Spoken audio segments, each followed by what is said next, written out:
itu akan kita bahas minggu depan. Gel elektroforesis sesuai dengan namanya ada dua kata ya, elektro dan pori ya. Jadi elektro itu artinya yang terkait dengan electrical energy, sedangkan foros itu artinya melewati pori itu tadi ya. Kalau bahasa Indonesianya pori ya. Jadi ada lubang-lubang halus ya, ada celah sangat halus ya, ukurannya mikro, ukurannya adalah ukuran ya mikro ya. Jadi ini digunakan terutama untuk memisahkan ya. Jadi separation itu artinya memisahkan ya. Jadi kita kemarin cerita ada DNA. Jadi DNA itu nanti kan kemarin kita bahas ada dipotong dengan gen. Kita memotong DNA ya dengan enzim restriksi misalnya kemarin ya, sehingga nanti DNA-nya terpotong-potong ya. Nah itu disebut dengan fragmen ya. DNA fragmen itu artinya potongan-potongan DNA ya, yang campur-campur dia itu ukurannya macam-macam ukuran. Nah itu yang perlu kita pisahkan ya. Separation artinya pemisahan, DNA fragmen itu artinya ukuran DNA sesuai dengan potongan-potongan DNA sesuai dengan by size ya ukurannya. Jadi menggunakan metode yang dinamakan dengan elektro dan foresis ini tadi. Dan biasanya itu nanti si gel elektroforesis itu menggunakan gel kayak agar gitu ya. Jadi kita sebetulnya menggunakan agar-agar ya, di mana nanti agar-agar itu terdiri dari polimer polisakarida ya. Jadi polisakaridanya itu membentuk apa ya namanya ya kayak sabut gitulah. Kamu kalau lihat misalkan sabut untuk cuci piring ya, nah itu kan ada sebetulnya di dalam itu adalah serabut-serabut ya, yang satu sama lain itu bersilangan. Nah ada celah-celah di antara serabut-serabut itulah yang akan menjadi poros itu tadi, menjadi pori itu tadi.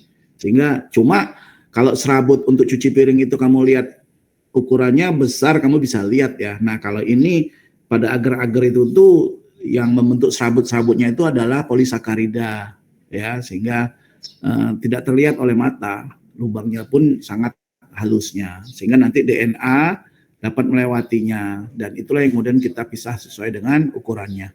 Itu kira-kira. Jadi biasanya yang digunakan mediumnya itu adalah agar-agar. Nah agar-agar itu kan ya ada food grade, ada juga medical grade ya. Nah yang kalau untuk research nama agar-agarnya itu adalah agarose ya. Agarose itu tuh adalah ya agar-agar yang khusus digunakan terutama untuk di lab ya. Itu berupa gel ya. Jadi kayak jelly itu ya. Sehingga dengan demikian seperti saya katakan tadi, agar-agar itu merupakan serat-serat ya atau serabut. Di dalamnya itu ada serat-serat yang merupakan rantai polisakarida itu tadi yang bersilangan satu sama lain. Jadi dengan demikian disitulah ada celah-celah di mana nanti kita mencoba untuk menyuruh si DNA melewati celah-celah itu. Nah tentunya kita sadar ya, yang ukurannya kecil akan lebih cepat lolos, yang gendut ya lebih banyak nanti tertahan bergesekan dengan celah-celah itu tadi gitu. Jadi boleh dikatakan nanti seperti itulah proses pemisahannya sesuai dengan ukuran. Nah, untuk menyuruh dia melewati celah itu tadi sebetulnya kalau ini sayangnya kita nggak belajar teknologi fermentasi ya. Kalau fermentasi kita mungkin saya jelasin itu pemisahan itu menggunakan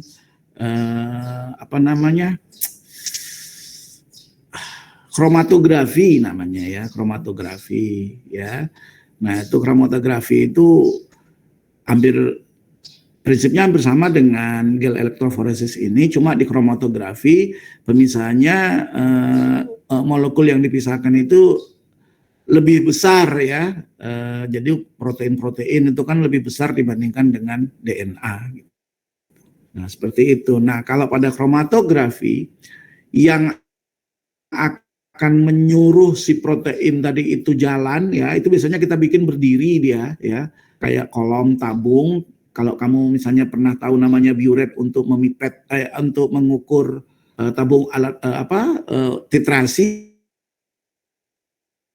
di lab ya, di kayak serbuk ya, yang kemudian kita basahin sehingga dia seperti gel juga. Nah, itu yang akan protein yang akan kita pisahkan biasanya kita taruh di atas. Nah, kemudian di bawahnya itu tuh kan ada kayak, nah kerannya kita buka sehingga mesin buffernya akan kalau kita tetesin, nah dia akan keluar lewat bawah. Jadi dengan demikian ada aliran ya, ada aliran yang akan dia tempuh, aliran dari buffer tadi dari atas karena ada gravitasi ya, dia menetes ke bawah. Nah, waktu dia mengalir ke bawah itu sambil dia bawa molekul-molekul protein tadi gitu. Nah, itu namanya kromatografi. Ya. Nah, kalau jadi situ adalah aliran dari si buffer ya, yang akan aliran cairan ya, yang akan membawa cairan buffer yang akan membawa serta saat dia ngalir gitu membawa serta protein menuju ke ujung bawah karena itu bawah kita buka dia netes gitu ya. Kita tetesin terus dari atas. Dari atas tetesin buffer. Jadi dengan demikian akan ada aliran tuh dari gravitasi dia menuju ke ujung bawah yang kita buka kerannya sehingga terjadi aliran itu membawa serta si protein itu pada kromatografi. Tapi pada elektroforesis, nah di situ kan dia lubangnya kecil banget ya, jauh lebih kecil dibandingkan dari kromatografi. Kita tidak menggunakan aliran cairan tadi, tetapi kita menggunakan elektron ya. Elektron juga kan akan mengalir ya dari kutub negatif menuju kutub positif gitu ya. Jadi saat elektron mengalir dari kutub negatif menuju kutub positif dan di situ ada DNA, maka si elektron itu akan membawa si DNA tadi menuju kutub positif juga gitu ya. Jadi bedanya kromatografi dengan elektroforesis, kalau fase gerak kita sebut ya pada kromatografi tadi fase geraknya adalah cairan buffer ya, catat. Sementara pada elektroforesis fase geraknya ya,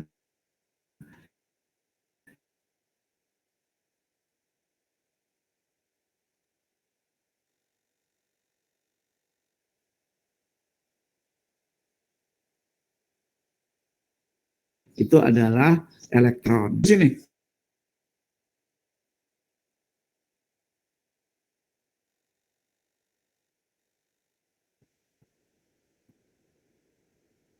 Tidak, Pak.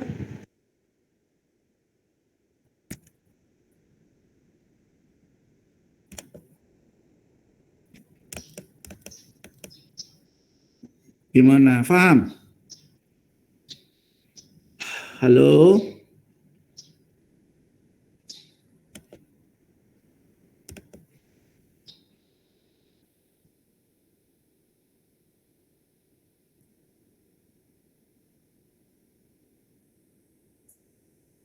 Oke, jadi kalau ditanya jawab ya. Saya kadang putus-putus ya. Halo? Baik, Pak. Oke, kita lanjutin ya. Ini semua keluar loh dalam ujian. Jadi kalau kamu nggak nanya, saya nggak tahu kamu paham atau enggak. Jadi dengan demikian saya ulang sekali lagi ya, pada elektroforesis itu DNA itu dibawa oleh elektron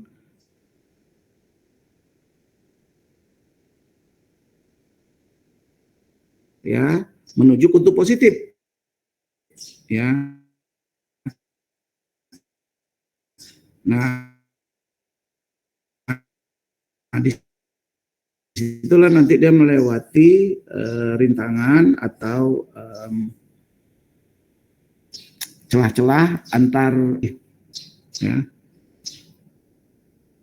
Jadi seperti ini nih kira-kira. Jadi ini misalkan kayak kita kemarin cerita, ini misalkan DNA, ya, terserahlah apakah pada kromosom atau pada apa, ini DNA sampel, ya. Nah, kemudian DNA itu panjang awalnya. Kemudian kita campurkan recognition, kan dia ada khasnya itu, ya, di mana dia kenal kemudian dia nempel. Nah, misalkan kita ingin tahu potongan ini, itu tuh ukurannya berapa, sehingga ini kita nanti dia akan coba kita pisahkan. Kalau ini kan masih nyampur nih semua nih, potongan-potongan DNA di dalamnya, ya. Nah, akhirnya adalah yaitu dia. Kita buat agar seperti ini. Ini agar-agar sih sebetulnya kita bisa bikin dari potongan kaca, ya. Kita nggak segede akuarium lah, paling-paling segede kira-kira ukuran 5 dikali 12 gitu, ya, atau mungkin 8 cm lebar, ya, 8 cm lebar dikali 12 cm panjangnya misalnya, atau 15 cm, kemudian tingginya sekitar 1,5 cm gitu, ya. Jadi kita bikin dari potongan kaca, ya, seperti tray gitu, ya, seperti apa namanya tuh, tray, taulah tray, ya, apa bahasa Indonesianya tray itu, ya. Jadi kaca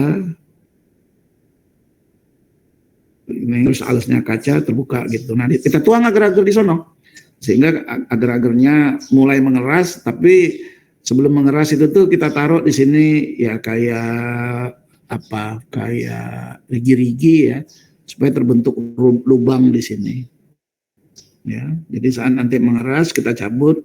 Nah, ini terjadilah lempeng agar, ya. Tapi di sini ada lubang-lubang pada jarak-jarak tertentu. Lubangnya nggak tembus, ya, cuma separuh lubang. Tujuannya apa? Kita masukkan sampel potongan sampel DNA ini tadi ke dalam ini, ya, cair, ya, ini dalam bentuk cair. Nah, habis itu kita masukkan ke dalam alat ini, ya. Alat ini nih tujuannya apa? Di sini kita bisa pasang nanti kutub negatif, di sini kutub positif, gitu. Ya. Terus ini masukin alat, terus kita supaya dia tidak mengering, kita rendam di dalam larutan buffer, gitu. Nah, kemudian kita hidupkan itu listrik arus searah. Ini negatif, ya. Ini kutub positif. Apa yang terjadi? Nah, akan terjadilah di sini pergerakan elektron bergerak di negatif ini menuju positif. Geraknya dari negatif menuju positif ini itu akan menyebabkan juga DNA yang di dalam lubang ini ikut terbawa oleh si elektron tadi, gitu. Ya, menuju fragmen-fragmen yang ukurannya kecil, tentu lebih kecil gesekannya terhadap jaring-jaring atau selatan nyampe ke ujung. Yang ukuran potongan ini besar, nah tentu lebih lambat jalannya karena dia harus bergesekan lebih banyak dengan si serat-serat dari si agar tadi, gitu. Sehingga nanti akhirnya, ya, nah ini tadi yang mungkin sampel di sini tadi saat dia bergerak gitu, ya, bergerak ke bawah gitu kan, intinya juga, ya, tadi ada sampel di sini dan di ujung sini jadi ada 3 misalnya, maka terjadilah pemisahan kayak gini gitu. Artinya apa? Ini DNA yang berukuran lebih kecil berjalan lebih cepat, lebih lebih kecil gesekannya terhadap serat-serat si agar. Yang ukurannya jauh lebih gede, ya akan besar gesekan yang terjadi sehingga dia akan menjadi lebih lambat gitu ya. Nah, berarti kalau kalian lihat gambar seperti ini, ya dari sebuah proses gel elektroforesis, artinya apa? Yang paling ujung mendekati positif ini adalah yang berukuran paling kecil. Ini nomor 2 kecil, nomor 3 kecil, nomor 4 kecil, nomor 5 kecil, dan seterusnya gitu. Ini yang paling, potongan yang paling gede tertinggal dia. Paham? Paham, Oke. Pak. Kalau suara saya nggak jelas di telepon aja ya Komti. Pak, tiba-tiba mati nih Pak gitu kan. Kami nggak dengar. Kamu telepon aja WA saya. Ya. Oke, kita lanjutin. Nah, itu jadi dengan gel elektroforesis itu dia tidak dipengaruhi oleh gravitasi bumi ya. Jadi kamu bisa taruh dia horizontal begini ya, ya. Atau bisa juga taruhnya vertikal begini sama aja, ya. Jadi bisa aja ini adalah tadi si agar tadi, ya, agar-agar tadi, tapi agar-agarnya dibolonginya di sini. Nah, di sinilah kita masukkan sampel potongan DNA tadi. Nah, ini adalah kutub negatif, ini adalah kutub positif. Ini kita hubungkan nanti dengan sumber ya, sumber DC ya, sehingga nanti setelah dia hidup ya, maka akan mengalirlah elektron itu dari negatif menuju positif gitu ya. Dapat kita hitung gitu ya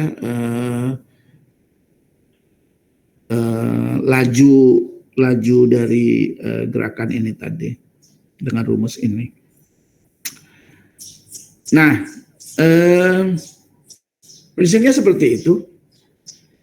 Nah, kalau kita itu tadi untuk DNA. DNA itu muatannya memang sudah negatif ya. Jadi dia akan menuju ke kutub positif saat nanti ada arus. Kalau protein, nah beda lagi. Protein itu adalah untayan asam amino. Pernah kita bahas pada waktu awal-awal kuliah bersama saya. Asam amino itu ada yang bermuatan negatif. Asam amino ada muatan positif. Atau ada yang dia zwitter ion. Dia tidak, boleh dikatakan netral dia jadinya. Ya. Jadi sebuah protein itu terdiri dari ratusan mungkin ribuan asam amino ya yang membentuknya. Jadi di situ asam aminonya sendiri macam-macam, ada yang negatif, ada yang positif. Beda dengan DNA.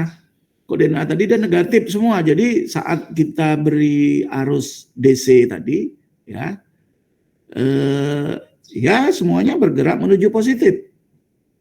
Lah kalau misalkan kayak protein kita lewatkan dengan gel elektroforesis, nah kelakuannya macam-macam kan. Yang negatif dia cepat aja dia akan menuju ke positif ya. Maksud saya sama aminonya. Tapi yang bermuatan positif, ngapain aku ke positif katanya kan? Sejenis kaminya gitu kan. LGBT nanti kan. Jadi nggak mau dia menuju positif itu. Jadi protein menggunakan metode elektroforesis ya, ada satu perlakuan yang harus kita buat ya. Dalam hal ini apa? Semua muatan dari siapa tadi si protein tadi harus dibikin negatif seperti halnya DNA tadi ya. Nah, caranya gimana? Caranya menggunakan metode yang dikenal nanti dengan nama SDS PAGE ini. SDS itu adalah suatu senyawa kimia dengan struktur seperti ini ya. Sodium dodesil sulfat ya. Seperti ini nih, CH2-nya nih 11 kali jadi ini panjang dia nih ya.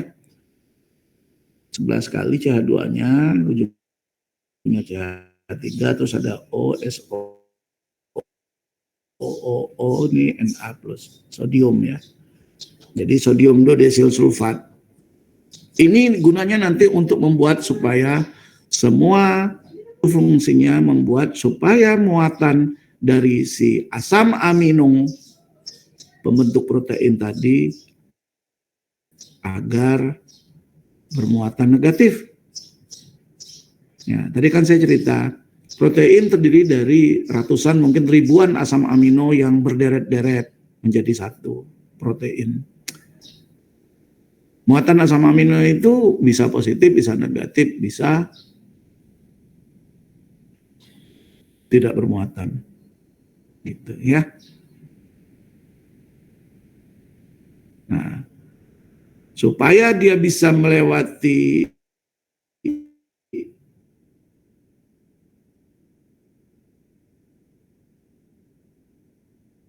gel dengan metode elektroforesis, maka kita harus perlakukan dulu si asam amino. Ya, jadi caranya dengan menambahkan. Jadi apa guna SDS? Guna SDS adalah supaya negatif, ya. Tuh. Nah, kemudian di sini SDS-nya kamu udah paham, sodium dodesil sulfat. Pag-nya itu apa? Pag itu poliakrilamid. GE-nya apa? Gel elektroforesis. Jadi ini adalah gelnya itu tidak terbuat dari agarosa, ya, tapi terbuat dari namanya poliakrilamid, gitu ya. Ya, jadi metode SPAGE ini adalah metode untuk memisahkan protein ya, terutama protein-protein yang strukturnya itu tuh kuartenar ya, kuartenar. Ya, jadi kita harus pisahkan. Jadi di situ tidak satu utas protein, tapi mungkin lebih dari satu utas, mereka bergabung satu sama lain sehingga si proteinnya sendiri harus dipisahkan satu sama lain gitu loh. Nah, setelah dipisahkan, gimana caranya supaya dia tidak balik lagi, berikatan lagi sesama dengan yang lain, itu tadi ya. Misalnya kan nanti ya pada hemoglobin itu kan ada 4 itu tuh ya. Jadi proteinnya berikatan satu sama lain. Jadi harus kita pisah dulu supaya dia menjadi seutas proteinnya, tidak lagi dia berikatan 2 atau 4 itu tadi. Nah, caranya nanti dengan dipanasin ya. Ya, jadi metode ini disebut dengan metode SDS PAGE, sodium dodesil sulfat, poliakrilamid gel elektroforesis. Jadi kita tetap menggunakan gel elektroforesis untuk memisahkan makromolekul tadi. Cuma gel itu sendiri ada macam-macam. Ada yang tadi namanya agaros ya atau agarosa. Atau barangkali kamu juga bisa pakai loh untuk sekedar tahu prosesnya aja ya. Yang di pasar itu swan ya, kan ada tuh yang kamu bikin untuk agar-agar untuk kamu masak itu bisa. Tapi itu kan food grade ya, bukan untuk lab grade ya. Atau yang satu ini, poliakrilamid. Ya, jadi poliakrilamid itu adalah salah satu dari bahan ya untuk membuat gel elektroforesis tadi. Jadi ngerti kenapa namanya SDS PAGE ini ya, itu singkatan dari sodium dodesil sulfat.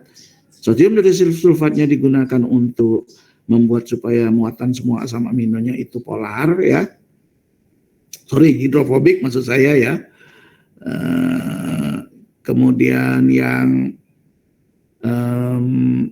pag-nya itu adalah gel elektroforesisnya menggunakan poliakrilamid. Oke. Nah, ini contoh animasinya. Coba saya keluar sebentar.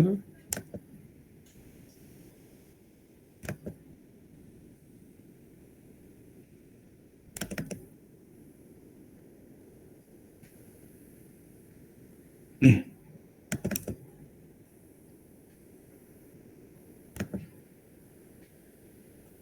SDS polyacrylamide gel electrophoresis. Kalau kita tadi bacanya poliakrilamid ya. Kalau bule itu bacanya polyacrylamide katanya ya. Nah, jadi ini nanti kita lihat ininya ya, kita lihat animasinya. Ini adalah tabung reaksi. Di dalamnya ini berisi macam-macam ini ya tabung reaksinya. Coba kita is a lihat. powerful tool which resolves proteins according to their molecular weights. Baik, ini adalah sampel dari protein yang akan kita pisah tadi. Ya, proteinnya strukturnya mungkin yang kuartener, artinya di situ ada lebih dari satu utas protein ya, mungkin dua protein.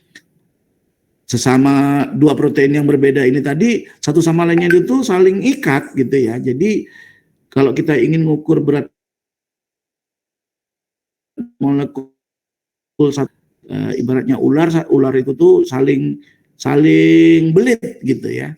Jadi kita harus pisah dulu kalau kita ingin mengukur berapa berat ular tadi gitu kan. Nah, ular tadi itu tuh kira-kira satu ekor ular itu tuh satu utas protein. Jadi kalau gitu ada dua utas protein yang saling belit kayak ular tadi. Kalau kita ingin tahu berapa berat masing-masing ular, ya belitannya itu harus kita pisah dulu gitu loh. Ya. Jadi ular satu dengan ular dua harus terpisah dulu. Nah, bagaimana memisahkannya? Nah, memisahkannya kita tahu bahwa protein akan mengalami proses denaturasi ya saat dia dipanaskan misalnya. Jadi kita panasin nanti nih. Jadi ini nanti si tabung yang berisi sampel protein-protein yang saling berikatan tadi. Di sini ada pemanas nanti. Jadi kita panasin ini ya. Dan di dalam ini kita masukkan SDS gitu. Jadi saat dipanasin si protein itu dalam tanda petik ya akan menggeliat sehingga dia tidak lagi berpagutan, tidak lagi saling belit ya antara satu dengan yang lainnya. Ya, karena dipanasin dia akan meregang. Saat dia meregang itulah kemudian dia tidak lagi berikatan satu sama lainnya dengan protein tetangganya itu tadi. Jadi dia menjadi dalam tanda petik seperti dua ular yang tidak lagi saling berpagutan, tidak lagi saling belit gitu. Gara-gara dipanasin. Ya, cuma supaya dia tidak nanti setelah kita berhentikan pemanasan dia tidak balik berpelukan atau berpagutan atau saling belit tadi. Nah, masing-masing protein itu kemudian itulah kita beri SDS. Jadi dengan adanya SDS itu tadi dia tidak akan balik untuk memeluk protein tetangganya tadi. Kamu tahu nggak kenapa dia satu sama lain saling berikatan, saling berpelukan, saling apa saya istilahkan tadi? Saling belit itu tadi. Gara-gara protein satu itu ada asam amino yang negatif, protein sebelah yang kedua itu juga ada asam amino yang positif. Nah, negatif dengan positif tadi itu mungkin tarik-menarik dia. Makanya mereka berinteraksi tadi protein satu dengan protein 2 tarik-menarik gara-gara beda muatan. Atau di situ ada ikatan SS misalnya seperti yang telah kita bahas dulu. Dengan dipanaskan ya, maka ikatan itu menjadi putus. Lebih lanjut, supaya dia tidak balik lagi, tentu kita harus bikin semuanya bermuatan, tidak lagi berbeda muatannya. Jadi ada yang positif tadi, kita paksa dia menjadi negatif. Yang negatif tetap negatif. Nah saat semua muatan asam-asam amino itu menjadi negatif, nggak mungkin kan mereka untuk balik berpegangan lagi gitu. Karena sesama negatif, sejenis gitu. Yang ada malah tolak-menolak. Itu loh idenya. Ya, jadi coba kita lihat ini animasi ini selanjutnya, ya. Because proteins differ in size, shape, and charge, a protein sample is first denatured. Oke. Jadi tadi ini dimasukkanlah SDS ke dalam ini, ya. Untuk memudahkan ilustrasinya, semua tadi larutan aslinya ini warnanya bening, kita masukkan SDS, SDS-nya dikasih namanya Chromacy Blue, ya. Sehingga nanti si SDS itu tuh berwarna biru ya. Tujuannya sih supaya memudahkan kita untuk mengikutin udah sampai di mana sebetulnya nanti kalau dia udah bergerak ya gitu. Jadi ini sekarang sudah ada SDS di dalam ini ya. Di dalam campuran sampel protein kita tadi. Kemudian apa yang kita lakukan? With Kita- the anionic detergent SDS, Oh iya, SDS itu biasanya kita bubuhkan tuh pada deterjen. Ya, jadi di deterjen itu sebetulnya ada SDS itu ya, yang akan membuat rantainya tadi ya CH2-nya kan 11 kali tuh panjang gitu ya, dan itu akan membuat dia menjadi anion ya, dan dia akan tertarik untuk mengikat yang gugus yang tadinya positif, dia akan nempel ke positif itu sehingga akhirnya muatannya negatif. Yang negatif dia nggak tempelin lagi, yang udah negatif nggak mau, dia akan sejenis katanya gitu. Nah ini dipanasin ya, yang merah itu adalah apinya.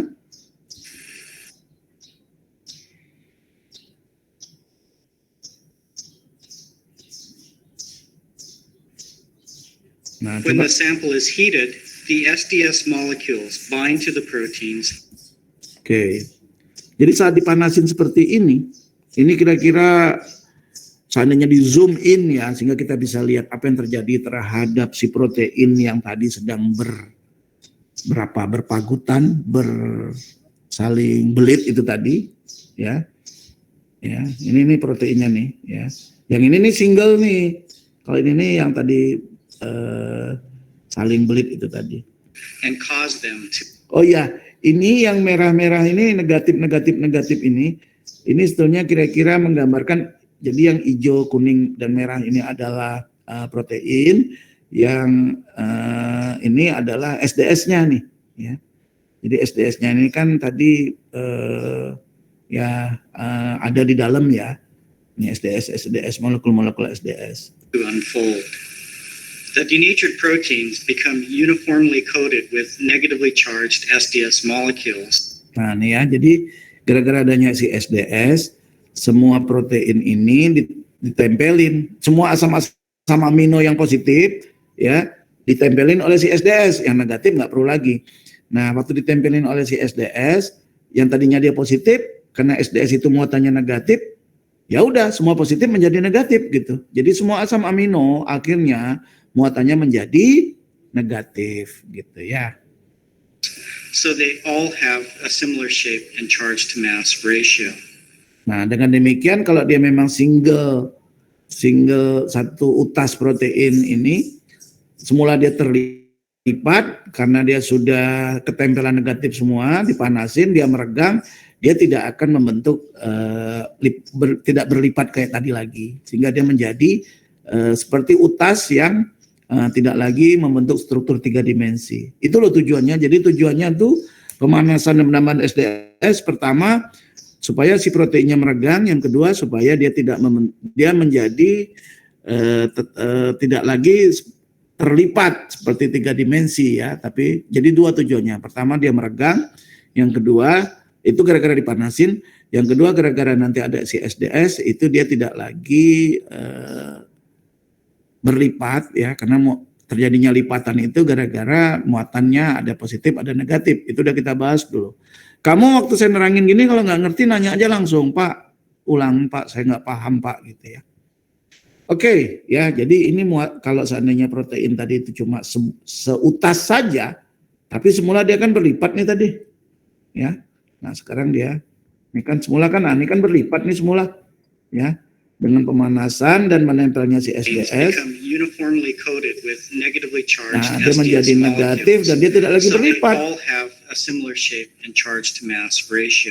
Dia menjadi seutas yang If a protein nah, ini contoh kalau proteinnya itu ternyata tidak satu utas tapi terdiri dari 2 utas protein yang berbeda yang saling rangkul. is composed of several subunits, the SDS not only unfolds Ya, jadi ini awalnya ini dengan yang kuning ini nyatu. Kenapa nyatu? Mungkin di sini ada asam amino negatif, di sini positif, dia tarik menarik, jadi dia nempel gitu satu sama lain. Ya, habis itu dia juga membentuk struktur 3 dimensi.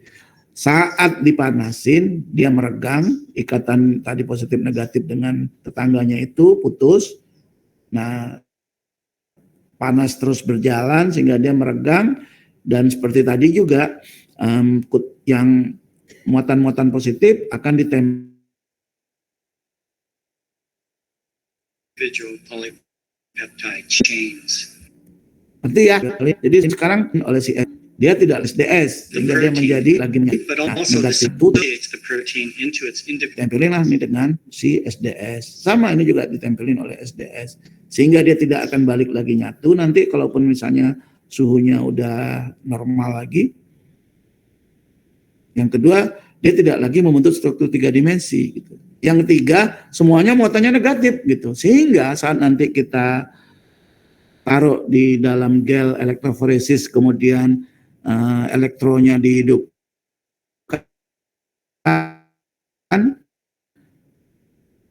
maka dia The mixture of denatured proteins is then transferred. Oke. Jadi udah selesai proses tadi membuka lipatan, membuat supaya muatannya negatif semua dengan SDS. Nah, kemudian kita pipet. Ini pipetnya nih, kita pipet from the tube and loaded into a well that has been cast in the top of a polyacrylamide gel. Nah, kita pipet untuk ditaruh pada sumur-sumur yang ada pada gel poliakrilamid tadi.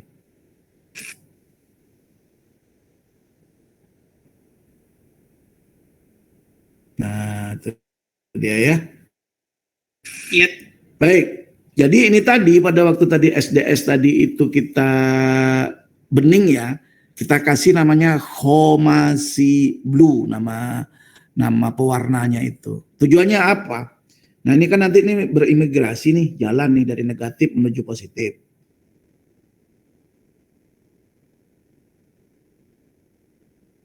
Saat dia jalan itu, ya kita bisa amatin si biru tadi itu jalan gitu, belum ke ujung, malah jangan-jangan bablas sampai ke bawah, gitu ya.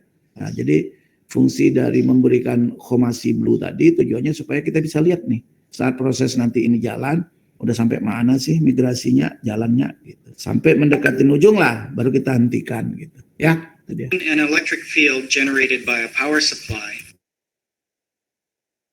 Nah, ini power supply-nya ini mengalir ya sampai ke sini, dia ngalir menuju ke positif. Siapa tadi? Si sampel protein kita nanti akan juga terbawa oleh elektron-elektron negatif tadi menuju positif. The negatively charged polypeptides migrate through the gel toward the positive electrode at the bottom of the gel. The migrating polypeptides are retarded by... Baik. Ini tadi kira-kira yang serat-serat tadi yang saya katakan merupakan serat dari poliakrilamid tadi. Ya, jadi di agar poliakrilamid itu tuh di situ sebetulnya kalau kita lihat yang kita punya kemampuan untuk melihat sampai zoom ke dalam gitu ya, itu dia ya kayak serabut cucian piring tadi ya, ada serat-serat gini. Jadi saat 3 protein ini jalan ke bawah ya dia harus melewati serat-serat ini ya. Nah tentunya kalau misalnya serat itu tuh panjang ya akan lebih tertahan lah dia ya enggak, karena harus lewatin serat-serat ini kan. Tapi kalau dia ukurannya kecil ya dia lebih lincah gitu untuk menuju ke bawah gitu. The tangled network. Sorry, maksud saya bukan ke bawah loh ya, menuju positif ya, menuju kutub positif. Karena sistem gelnya berdiri ya. Kan tadi saya jadi nggak ada masalah. Sudah bilang juga ada sih masalah. Jadi bukan aliran dari negatif menuju positif. Gitu. Makanya mau dia vertikal ataupun horizontal, it doesn't matter. Polyacrylamide. Smaller polypeptides travel more easily and quickly through the pores in the network than do larger polypeptides. Because the polypeptides have similar charge to mass ratios, the distance they travel through a gel is dependent only on molecular weight. Based on this principle, proteins are separated according to their sizes. Lihat nih kan, yang hijau kada dia yang kecil, kenceng dia, ya karena nggak banyak yang ya bodinya kecil, lincah dia ya melewati hutan belantara, poliakrilamid, serat-serat poliakrilamid tadi. Yang gendut dengan susah payah lah katanya kan banyak kali serat ini gitu kan. Kawannya udah jauh ke sini kan. Nah, ini yang mungkin yang middle lah gitu ya. With low molecular weight proteins having greater berat molekul protein tadi berdasarkan kepada prinsip ini ya. Jadi kalau berat molekulnya kecil dia lebih duluan menuju kutub positifnya. Kalau berat molekul protein itu besar, maka dia bergerak lebih lamban gitu ya. Jadi kita bisa tahu nih yang bawah ini berat molekulnya lebih kecil, yang ini lebih agak besar, yang ini paling besar gitu. Nah, ini juga nanti yang kita gunakan diantaranya untuk mengukur berat molekul protein. Jadi jangan kamu kira, kok tahu ya Pak berat molekul protein? Memang ada timbangannya, bukan pakai timbangan, nggak akan mungkin pakai timbangan. Karena lihat aja enggak gimana nimbangnya gitu ya, saking halusnya dia. than high molecular weight protein. Ya, jadi ini yang low molecular weight protein. Ini molecular weight itu berat molekul ya, ini yang medium, ini yang high. Oke, itu kira-kira animasinya. Coba kita ulang dari awal lagi lah. SDS polyacrylamide gel electrophoresis is a powerful tool which resolves proteins according to their molecular weights. Because proteins differ in size, shape, and charge, a protein sample is first denatured with the anionic detergent SDS.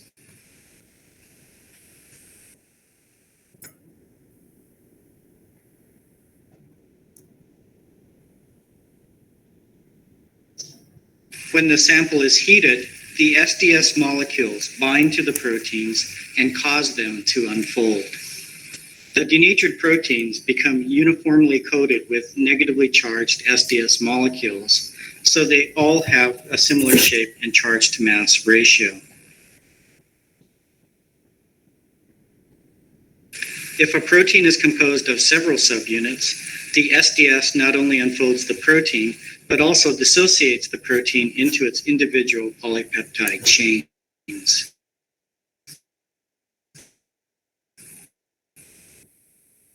The mixture of denatured proteins is then transferred from the tube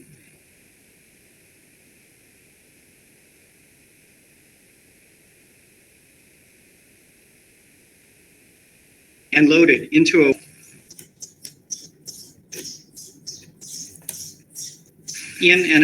polypeptides migrate. The migrating polypeptides are retarded by the tangled network of polyacrylamide. Smaller polypeptides travel more easily and quickly through the pores in the network than do larger polypeptides. Because the polypeptides have similar charge-to-mass ratios, the distance they travel through a gel is dependent only on molecular weight. Based on this principle, proteins are separated according to their sizes, with low molecular weight proteins having greater mobility than high molecular weight proteins. Oke, ada pertanyaan nggak?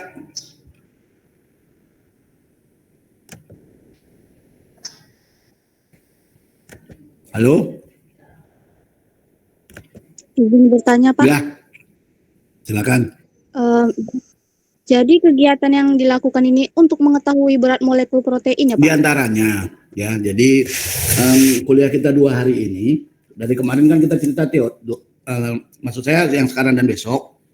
Kalau kemarin kita kan cerita ada protein, ada DNA segala macam antu blau.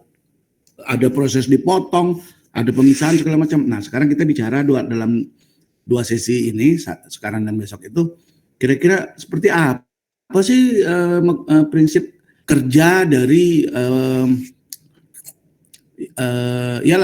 dalam pengerjaannya sehari-hari gitu loh ya. Nah, jadi misalnya sekarang untuk hari ini kita jadi tahu, nanti ini materi saya berikutnya adalah bagaimana cara menghitung berat molekul protein dengan metode nah itu dia, pakai metode apa yang cocok kalau kita menghitung berat molekul protein.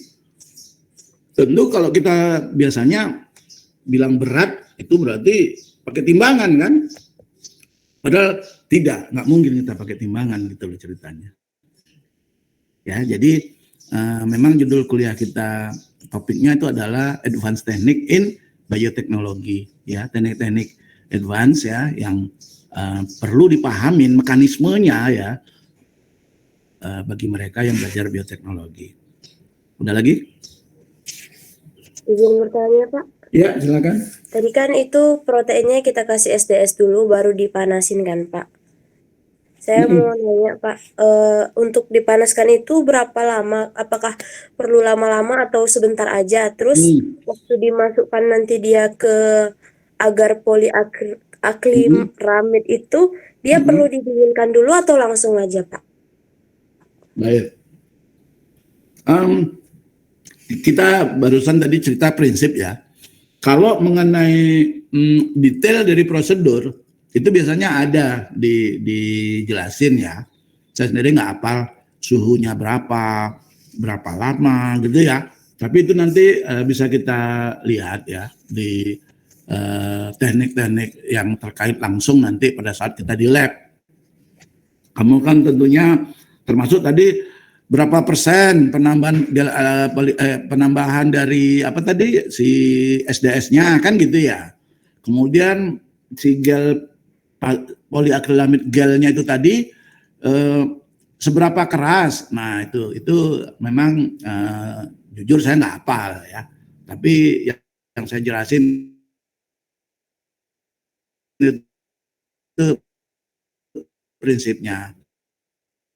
Untuk mengetahui itu detail dari harus lihat manual masaknya mengenai takaran-takarannya, mengenai berapa lamanya itu semua pasti ada di buku manualnya. Baik, Pak. Terima kasih ya, Pak. Sama-sama. Ada lagi? Tapi paham ya tadi ya teknik tadi gini, sebetulnya itu semua udah saya kirim ke kalian ya, termasuk animasi. Tapi kalau memang rasanya butuh, bilang aja di grup. Minta kirimin lagi Pak.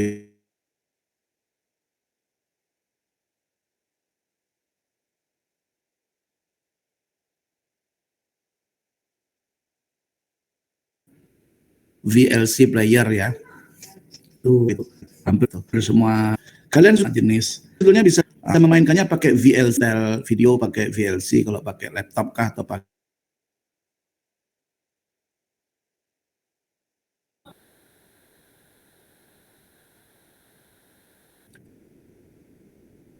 movie bisa dia play. Tapi paham ya? Jadi kalau ya. Halo, Assalamualaikum. Lagi ngajar. Nanti aku telepon. Ya. Insya Allah berangkat nanti jam 4:30, jam 4:30. Pesawat Super Airjet. Kerabok. Ya.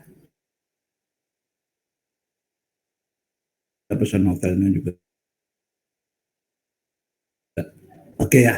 Nanti aku telepon. Ini lagi online loh. Dengar semua mahasiswa. Oke ya. Assalamualaikum. Oke.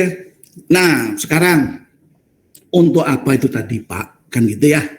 Kita menggunakan gel elektroforesis tadi itu untuk apa? Ya diantaranya kita bisa mengisolasi suatu gen. Ingat nggak kemarin kita cerita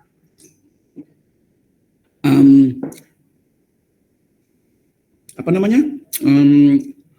Misalnya ya dari DNA sapi, dari kromosom sapi, kita kemudian tahu bahwa panjangnya kira-kira sekian.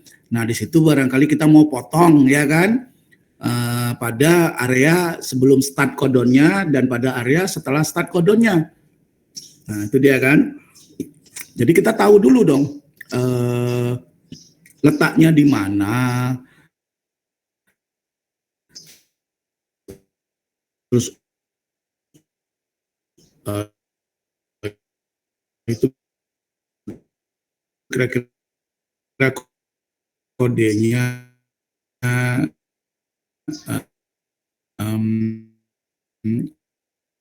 apa potong itu apa namanya, ada khas dari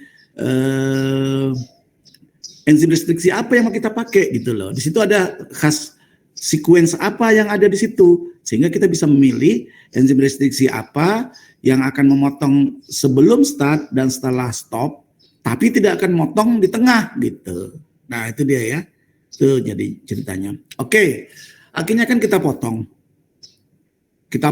tentu kan nanti dia tidak sekedar motong di tempat yang ada gen yang kita inginkan tadi. Ya, dia akan potong juga tempat-tempat lain dari kromosom yang segitu panjangnya, sehingga akhirnya potongan-potongan dari si enzim restriksi yang kita gunakan tadi akan menghasilkan mungkin di situ campuran dari berbagai macam potongan DNA. Satu diantaranya itu adalah memang gen yang kita inginkan, tapi mungkin di dalam itu ada 15 atau 33 potongan-potongan DNA juga yang mungkin bukan yang kita tuju, bisa saja kan? Nah itu dia. Nah itu makanya gimana caranya supaya kita bisa memilih gen yang kita mau, mengisolasi gen yang kita mau gitu loh. Nah itu caranya dengan menggunakan gel elektroforesis. Prinsipnya gimana? Prinsipnya beda-beda, pasti mereka berbeda muatan, ya kan? Berbeda ukuran deh, bukan berbeda ukuran yang pasti.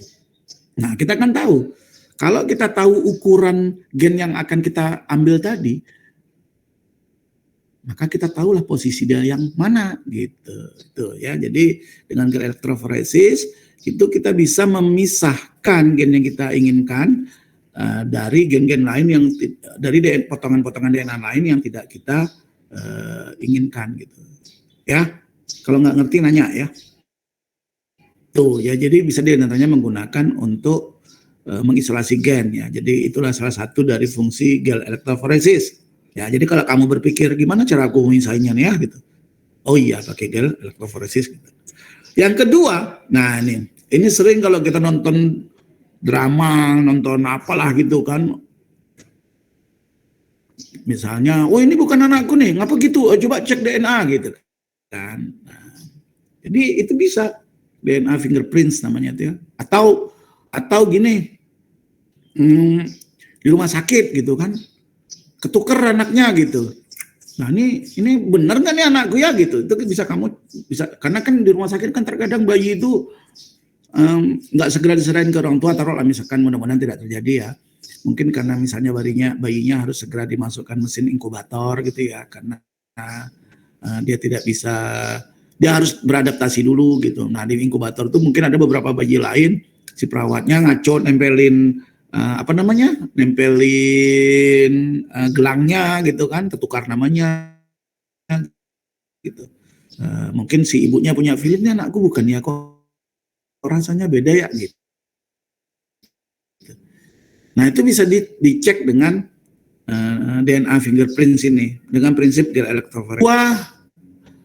Atau pas cerita kriminal lah ya.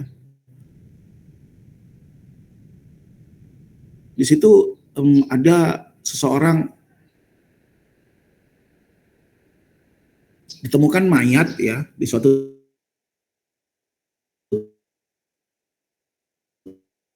tempat terpencil yang tidak ditemukan mayat, tapi di situ mayat itu misalnya mati karena dicekik gitu, misal nggak ada saksi, nggak ada siapapun di situ yang bisa mengatakan siapa pembunuhnya gitu loh ya. Nah buat itu dicekik ya, misalnya mayatnya wanita gitu ya, dia wanita kan biasa miara kuku panjang gitu, jadi waktu dia hingga pas polisi periksa loh ada ceceran ataukah ada di situ di kukunya itu ada sampel darah ataukah sisa kulit gitu kan dari orang yang bersedia cakar, taruhlah darah lah gitu mungkin. Nah, atau tertinggal lah situ, mungkin dia sempat narik rambutnya si pembunuh gitu kan, sehingga tertinggal di situ rambut dari si pembunuh misalnya. Nah itu bisa memudahkan polisi untuk menjadi bukti ya siapa pembunuhnya gitu, walaupun nggak ada saksi. Nah yang berikutnya yang ketiga dengan untuk DNA sequencing ya. Baik, kita bahas terutama yang nomor 2. Ya. Jadi kita tahu kemarin dengan adanya namanya enzim restriksi yang akan memotong pada yang khas gitu. Ya. Nah, jadi kalau satu enzim restriksi yang kamu gunakan, kamu akan mendapatkan banyak potongan-potongan itu karena pasti besar kemungkinannya dia ketemu recognition site atau sequence yang dia kenal, tempat dia akan berlabuh, kemudian dia bekerja untuk memotong DNA tersebut bagi enzim restriksi tadi ya. Mudah-mudahan kamu mengerti yang saya maksud ya, karena kita ada bahas ini bolak-balik ya. Misalnya PST1 gitu ya, saya nggak hafal sih, itu kan memiliki recognition site khas gitu kan, yang akan berbeda nanti dengan misalnya HIN3 gitu misalnya ya, dan seterusnya itu ya. Nah jadi makanya saat kita misalkan melakukan cloning kemarin, kita menggunakan satu jenis enzim restriksi untuk memotong DNA donor dan untuk memotong si plasmid gitu kan, supaya apa?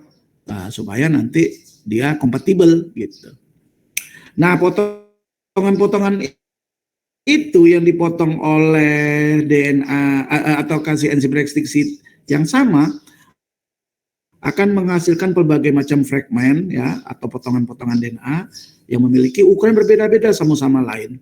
Nah, dan fragmen-fragmen DNA atau potongan-potongan DNA yang dipotong oleh satu enzim restriksi yang sama akan menghasilkan berbagai macam potongan DNA yang bervariasi ukurannya, itu disebut sebagai RFLP, Restriction Fragment Length Polymorphism namanya ya. Jadi itu adalah fragmen-fragmen yang berbeda ukurannya, panjangnya, gara-gara DNA tadi dipotong oleh satu si enzim restriksi. Ya, jadi itulah yang akan nanti ya menjadi tugas kita berikutnya untuk memisahkan RFLP DNA yang kita inginkan, atau itulah yang nanti akan menjadikan suatu pita-pita yang unik bagi si hasil gel elektroforesisnya. Maksud saya gini loh, ya, ini ya, ini akan ada pita-pita kayak gini. Ini tadi saya belum bahas ya mengenai mengukur berat molekul ya. Ya. Sorry, saya balik dulu ke ini tadi, mengukur berat molekul dulu ya sebelum kita bicara soal itu tadi, investigasi DNA pembunuh tadi. Kita tahu yang paling kecil akan duluan jalannya, karena di situ dia gesekan dia tentunya tidak sebanyak yang gendut gitu. Jadi kalau kita memiliki suatu protein, kita balik lagi cerita protein ya. Ini tadi karena saya skip nih tadi. Protein ini kemudian kita peroleh protein dari suatu mikroorganisme yang kita tertarik untuk analisis ya. Nah, ternyata misalkan di situ kita memperoleh protein memiliki aktivitas tertentu sehingga dia berpotensi menjadi suatu enzim yang baru gitu kan. Nah, karena dia baru, kita nggak tahu nih ini enzim apa ya gitu. Nah, berapa berat molekulnya? Nah, itu dia. Jadi caranya gimana? Ini hasil ya, tapi sebelum hasil apa yang kita lakukan? Di sini kita masukkan istilahnya itu tuh apa ya? Protein standar. Jadi di lubang satu ini adalah campuran dari pelbagai macam protein yang kita sebut protein standar, di mana berat molekulnya diketahui. Misalnya kita gunakan di situ campuran di dalamnya ya, di dalam ini yang kita masukkan itu udah bercampur rata dia. Di situ ada lisozim, ukurannya 14.400. Kemudian ada inhibitor tripsin pada kedelai ya, itu berat molekulnya 21.500. Ada enzim anhidrase karbonik, ada ovalbumin, ini yang terdapat pada telur ya, lisozim ovalbumin pada telur ya. Ada kemudian albumin dari sapi ya, ada glikogen, ada galaktosidase, ada miosin misalnya. Jadi ada beberapa jenis protein-protein ya yang sudah diketahui berat molekulnya, itu kita campur jadi satu, masukin ke sini. Kemudian kita mengisolasi suatu enzim ya, dari hasil penelitian kita ketemu suatu enzim yang cukup berpotensi untuk kita kembangkan lebih lanjut. Tentunya diantaranya kalau dia itu merupakan suatu enzim, kita harus tahu nanti berat molekul segala macam, kita abaikan dulu. Nah sekarang kita nggak tahu nih, ini ada berpotensi jadi enzim protein yang kita ingin tahu berat molekulnya. Jadi kita masukin sini. Nah ini nggak ada nih awalnya ya, ini nggak ada. Jadi ini isinya sampel protein kita yang akan diketahui diukur berat molekulnya. Ini adalah sampel protein-protein standar. Nah kemudian itulah kita masukkan ke alat elektroforesis. Ini kutub negatif, ini kutub positif. Kita jalankan sambil kita amatin. Kan warnanya biru ya, sampai warna biru dari agar ini tadi. Terus kita berhentikan, ya, supaya dia nggak bablas ya. Jadi bawa sampai mana Pak? Ya terserah, sampai sini juga bagus gitu kan, supaya pemisahannya lebih baik. Apa yang terjadi? Karena ini campuran, ya, maka dia akan terpisah-pisah seperti ini. Ya, kita tahu ini adalah tadi kita tahu ya, yang paling kecil itu 14.400 itu lisozim ya, kemudian tripsin itu tadi 21.500 dan seterusnya gitu. Kita nggak tahu nih berapa berat molekulnya. Nah, kita gunakanlah regresi. Gimana cara menggunakan regresi? Kita ukur nih jaraknya boleh dari atas ya, jarak dari atas boleh, jarak dari bawah juga boleh, jarak dari atas deh, ya. Jadi jarak dari atas itu ini misalnya aja daripada kamurannya, kalau ini kita ukur nih, ini misalnya 4 cm, ini 8 cm dari atas itu ya. Nah ini ternyata misalnya 4 cm, ini 8 cm, ini 9,5, 14,5, ini 22 cm misalnya gitu. Udah, kamu masukin ini sebagai X. Kemudian informasi yang terkait dengan berat molekul ini itu kita jadikan sebagai Y, ya. Oh ini berarti, sorry saya ralat ya, kamu tolong catat lagi ya. Ini 4 cm ini diukur dari bawah dong, ya. Ini 4 cm ya, dari bawah nih, dari ujung ini 4 cm. Ini 8 cm dari bawah ya, karena ini kaitannya dengan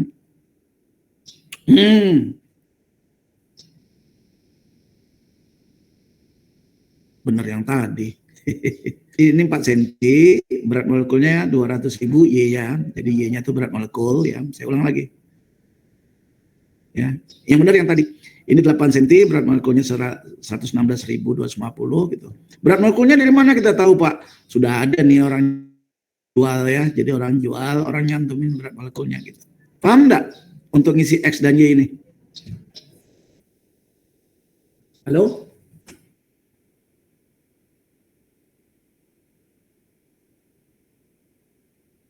Ini kan setelah di elektroforesis ya, kamu foto. Kalau perlu kamu print. Boleh diulang, Pak? Kemudian mengubah foto ini menjadi angka-angka yang bisa kamu olah.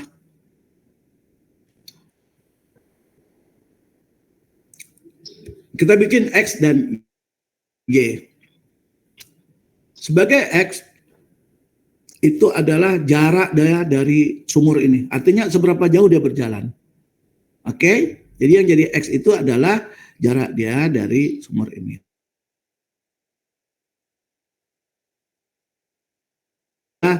Jarak migrasi, gitulah kira-kira ya. Diukur dari sumur. Ya. Nah, jadi sebagai Y, ini jaraknya 4 cm, berat molekulnya 200.000, ya kan? Ini jaraknya dari sini ini 8 cm, ya. Berat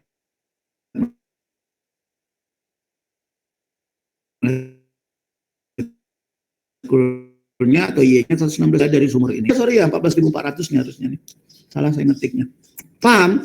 Sehingga kalian sekarang punya X dan Y. Udah? Baik. Nah, kalian bisa langsung regresikan aja sih X dengan Y. Cuma Udah, Pak. itu kan karena dia ini ternyata tidak linear ya. Ada baiknya nih ya, karena nih angkanya kan antara 14.000 sampai 200.000 gitu.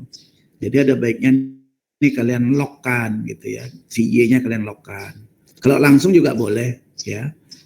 Tapi karena angkanya ini cukup jauh ringnya perbedaannya, ini kalian lockkan. Y-nya saja bikin lock gitu, X-nya emang enggak. Sehingga 200.000 ini kalau kamu lock Y menjadi 5,3, 116 menjadi 5,06 dan seterusnya. Udah?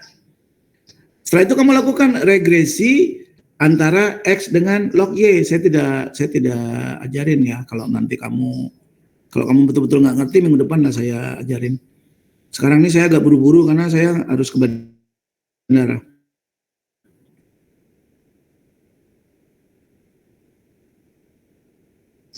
Diregresikan, kalian catat aja ya, regresikan antara X dengan log Y. Berangkat dari setengah Y ya. Jadi itu persamaan log Y sama dengan A ditambah B dikali X, kan gitu ya. Nah, ternyata 5,556 A-nya. Nah, B-nya itu negatif, minus 0,06. Ini dapat, kalau kamu hitung pakai Excel, pakai regresi, ya minggu depan saya ajarin deh. Ya. Jangan lupa ingetin ya, Pak, itu kemarin ngitungnya gimana Pak? Kalau kamu udah bisa sih nggak ada masalah, tapi kalau kamu nggak bisa, tanyain besok minggu depan. Sehingga kita punya persamaan ini. Ya, jadi log Y ini itu adalah sekian dikurangi sekian dikali X. Nah, sekarang kan kita tahu, kamu ukur nih, X untuk sampel kamu. Kamu ukur nih. Nah, ternyata sampel kamu ini X-nya ini 16 cm gitu loh. Jadi ini ya udah kamu masukin lah. Saat X sama dengan 16, berapa nilai log Y? Ya enggak? Ya udah kita tulis kayak gini lagi. X-nya kamu ganti dengan 16. Hasilnya adalah 4,557. Jadi saat X-nya 16, log Y-nya adalah 4,557. Jadi saat ini 16 ya, senti dari atas ya. Itu log Y-nya adalah 4,557 gitu. Oke? Nah, ini baru log Y. Kita kembalikan supaya dia menjadi Y. Nah, log Y-nya 4,557. Y-nya adalah 10 pangkat 4,557. Yaitu sekitar 36.054.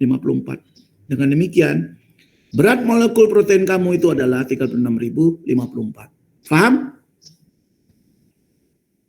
Paham, Pak. Good. Baik. Ya, kita lanjutin. Itu tadi Paham, Pak. salah satu manfaat elektroforesis untuk mengukur. Nih. Fingerprints and crime solving. Nah, misalnya, apakah itu nanti molekul protein? Tadi ya, yang si korban sebelum mati sempat nyakar ya, ataukah ada rambut, ya, kemudian diisolasi DNA-nya ya. Nah, itulah nanti teknik yang akan kita kembangkan, akan kita bahas minggu depan. Walaupun benda itu sedikit ya, kan cuma cakaran itu kan berapa betul lah darah yang tersisa di kuku tuh. Sedikit cuma. Tapi itu nanti setelah berhasil kita isolasi DNA-nya, kita bisa perbanyak dengan metode nanti PCR, polymerase chain reaction itu tadi.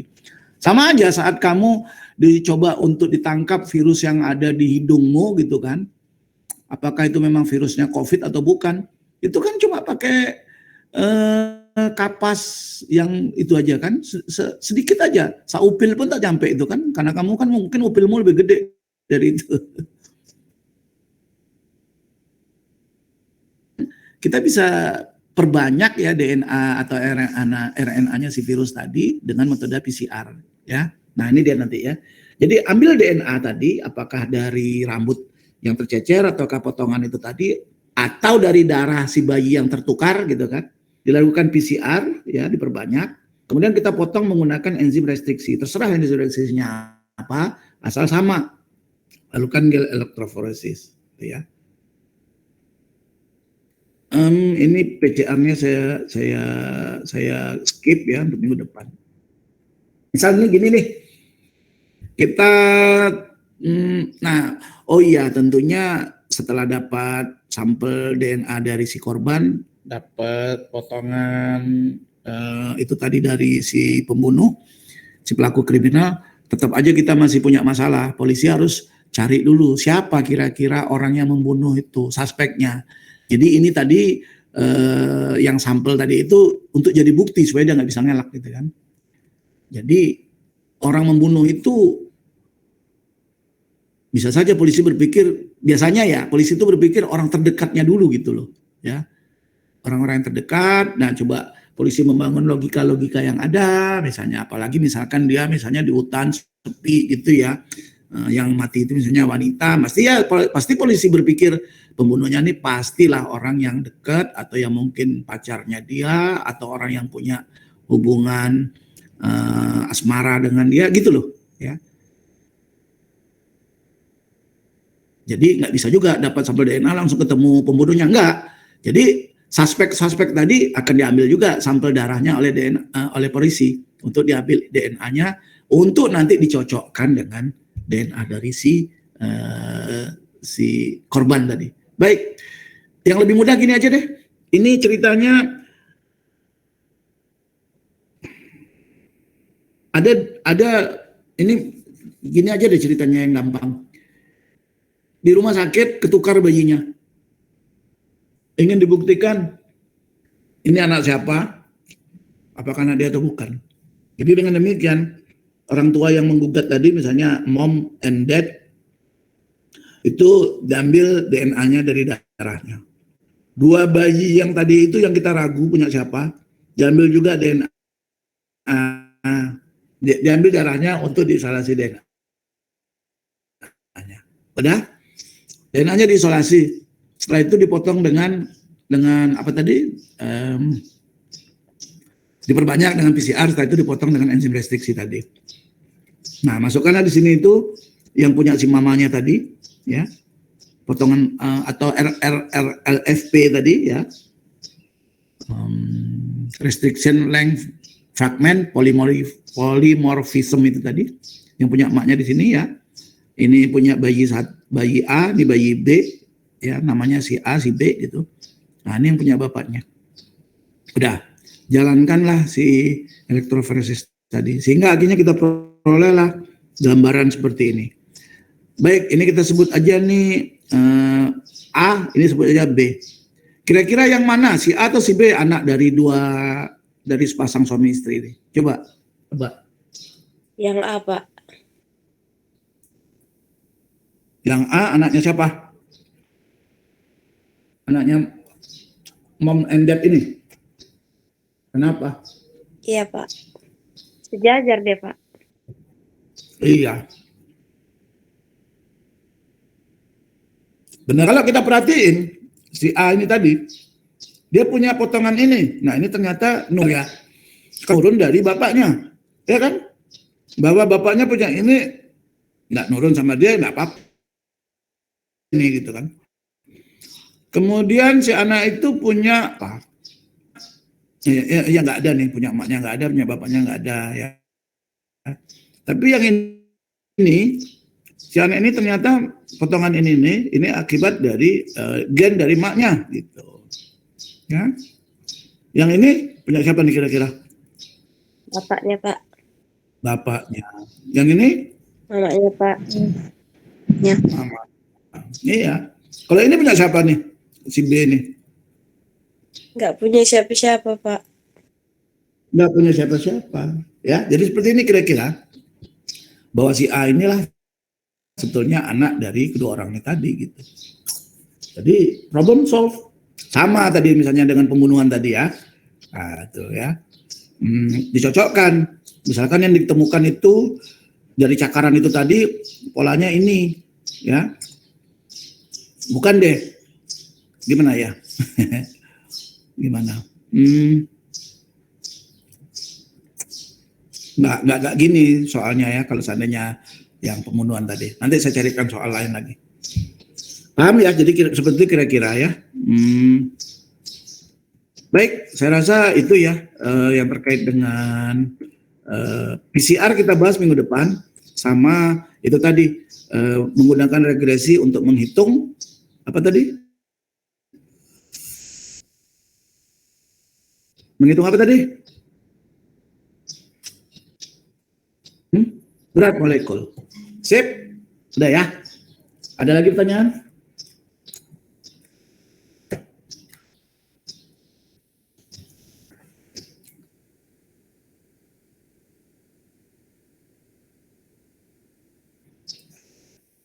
Ada pertanyaan? Kalau nggak ada kita akhiri. Tidak, Pak. Baik, terima kasih atas perhatian saudara sekalian. Pesan kreatif dengan menyiapkan